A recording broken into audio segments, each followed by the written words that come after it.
Hello and welcome to a new episode. So today, because Damon Albarn is supposedly working on a new Gorillaz album, I'm going to review the very first Gorillaz album, the one that started it all, the self-titled from back in 2001. Gorillaz is basically Damon Albarn. Visually, Jamie Hewlett does the design and the animations for the characters, but musically, it's basically Damon Albarn, whatever producer he was working with, and whatever musicians he chooses to bring on board. For this album, the producer was Dan the Automator, who had also worked on the Deltron 3030 album the preceding year. Damon Albarn was also on that album, as was Del the Funky Homo Sapien, who is also on the album because he raps on Clint Eastwood and Rock the House. One of the Buena Vista Social Club guys is also on the album, but I always forget about him because I usually skip the song that he's featured on. The album was really successful in America during a time when the popular music scene in America was really dire. I don't know much about post-Britpop, British popular music, so I can't make any kind of definitive judgment on what the UK scene was like in the early 2000s. But I suspect it was probably better than America's, because just about anything would be better than what was popular in America during the late 90s and early 2000s. Before I go track by track, I'll just give some general observations that, the production provided by Dan the Automator is fantastic, but it has dated, and even though it doesn't make the album bad, it pretty squarely marks this album as a product of 2001. Del's rapping, to an extent, dates the album as well. The album is very scattershot, and that's probably the big critique of it. It's very diverse, very all over the place, but that's both a strength and a weakness. There's about 4, maybe 5 big pop single type songs on this album. Then everything else is just instrumentals or weird experimental tracks. And on the one hand, I love the diversity. On the other hand, there are times where you just want some of those pop singles again. And you don't get that very much on this album. And that's something that some of the later Gorillaz albums do a slightly better job of delivering on. Track 1, Rehash, is a interesting album opener. It's an odd choice, but it's one that really fits. It's not a song I loved the first time I heard it, but it is a song I liked the first time I heard it, and it's hard to imagine the album starting off any other way. 5/4 is in kind of a similar vein to Rehash, but is much more poppy and much more accessible, despite being in a really weird time signature for a pop song, which gives it its name. I've been listening to this song for years, and I still have no idea what he's singing about in the chorus. Tomorrow Comes Today is, for me, the first real 10 out of 10 on the album. The dichotomy between the very melancholy melody and the hip-hop beats is great. The lyrics are maybe not amazing, but the delivery is good. And the song very effectively evokes that sort of general aimlessness and discontent that something like 98 to 99% of every pop song from the late 90s and the early 2000s was about. It's something that is a little hard to get now. It's a little easy for us in the year of our Lord 2018 to yell at pop songs like this about, like, well, what are you whining about? You think you had it hard? Well, come to 2018 and see how we got it today. But different times are different times, and you can't really begrudge them too much for not knowing that everything was going to go down the tubes in about 10 to 15 years. This track is a fun, experimental-ish kind of thing, but Damon's vocals can get a little annoying at times, and the track doesn't necessarily go anywhere.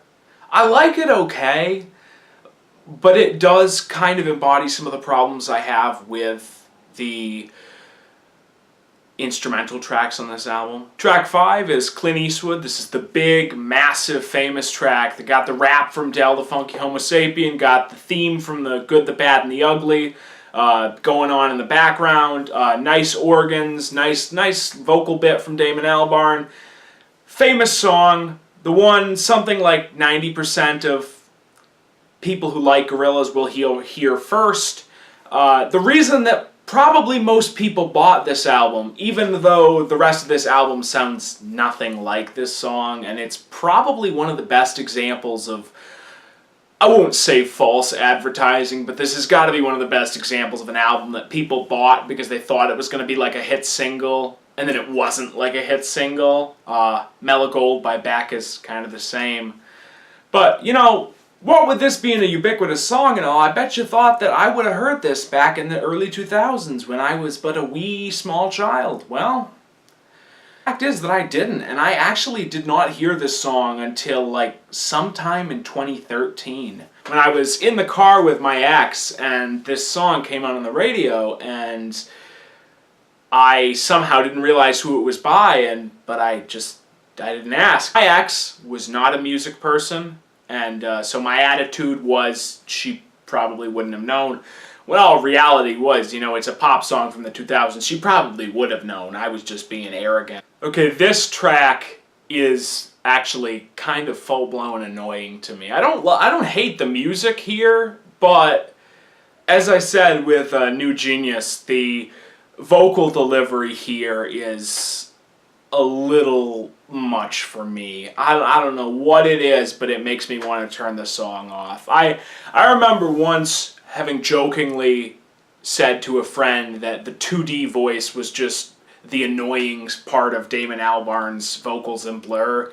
And while that's an exaggeration for sure, and overall I do like the vocals on this album, it is pretty much how I feel about this one song. Punk is a very strange track to have on your album. It's almost like an interlude, but as the title suggests, it's basically just a stereotypically simple punk song. Well, except for some really weird sound effects and around the halfway point, but other than that, there's not really much to it. In my opinion, Soundcheck is exactly the kind of track that Man Research and New Genius were trying to be, and kind of failing in my eyes. But this does it much better, and even though the vocal stylings still aren't quite my cup of tea, it's much more pleasant and enjoyable as an actual song. Of the various instrumentals and non-singles on the album, I think I would have to say that Double Bass is maybe my favorite. It's just essentially a meandering, long, bass-heavy jam. It really doesn't ever change from a slight variation on the same theme, but is fun nonetheless. It's instrumental, aside from a brief spoken word interlude about halfway through.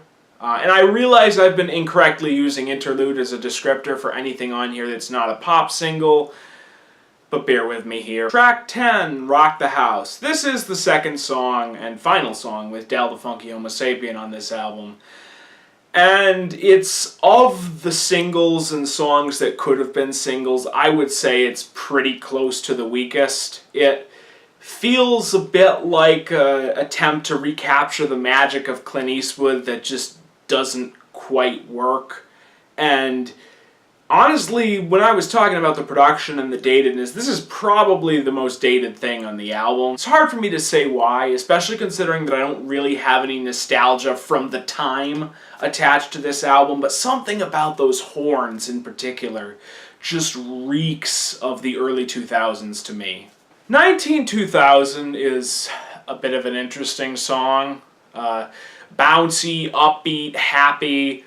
Upbeat and bouncy to the point where it's almost annoying at times, and yet so catchy that it will stay in your head for absolutely weeks. I like it, but I'll be completely honest that I think the original is just a little too slow, and that the remix, the Soul Child remix that was included on the version of the album that I have, and I think was also on the B-Sides album too, is the superior version. It just adds a little bit more tempo and makes it much more.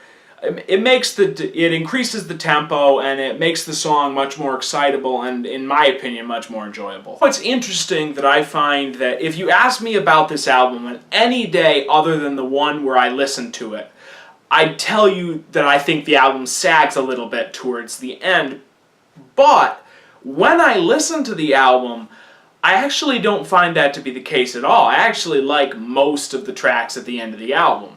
such as this one, which is a really nice Latin-tinged song with some nice, I presume, Spanish vocals from one of the Buena Vista Social Club guys, who I will refer to as that because I am fairly certain I would completely butcher his name if I tried to pronounce it. Starshine is another one of those tracks. You ask me about it on a day that I haven't listened to the album, I'll tell you I don't like it. But I actually listened to the album, I think the song is great. It's one of the best things on here that's not a single, or couldn't be a single. This is just too slow-paced for that, you know. But I love the music here.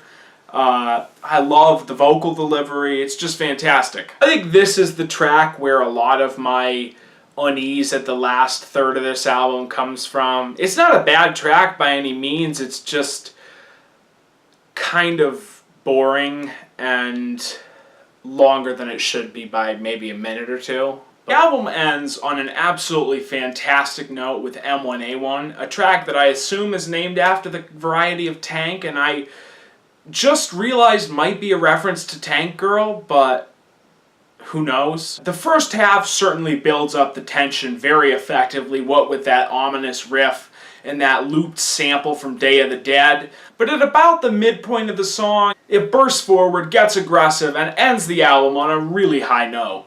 This is one of those albums that you can say a lot of things about it. It's a very diverse album. It covers a lot of genres. And I think it was an album that introduced a lot of people to music that they maybe hadn't heard, especially in America. Because, like I said, the music scene at the time was so horrible. I really don't know about this album's reception in the UK. I said this to a friend, you know, there could have been a half dozen albums from the UK from this year that sound exactly like this album, and I wouldn't know about any of it. And he actually did tell me, he said there were albums that sounded sort of like this from around this time. But at least in America, it sounded completely unique, you know.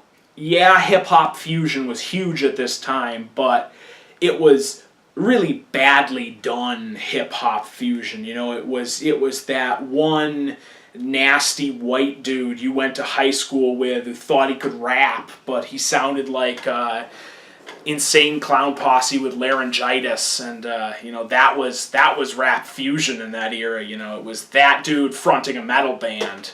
Whereas this was very well done. It was very tasteful. It was very respectful, I would argue, of the musics it was sampling from, in a way that none of that stuff I was just talking about was. The self-titled Gorillaz album is an excellent release that should definitely be checked out by anybody who's interested in good music from the 2000s. The only really negative things I can say about this are that some of the more experimental tracks on here drag a little bit, and that Demon Days did everything this album does a million times better 4 years later. Honestly, that messed me up for a long time trying to talk about this album because my love for Demon Days kind of pushed this one down, because I would compare it to Demon Days in an unfavorable manner, because Demon Days is one of my, honestly, it's a top 3 album of the 2000s. Like, if I had to make a top 10, top 20 albums of the 2000s list, Demon Days is going to be like number 1 or number 2. It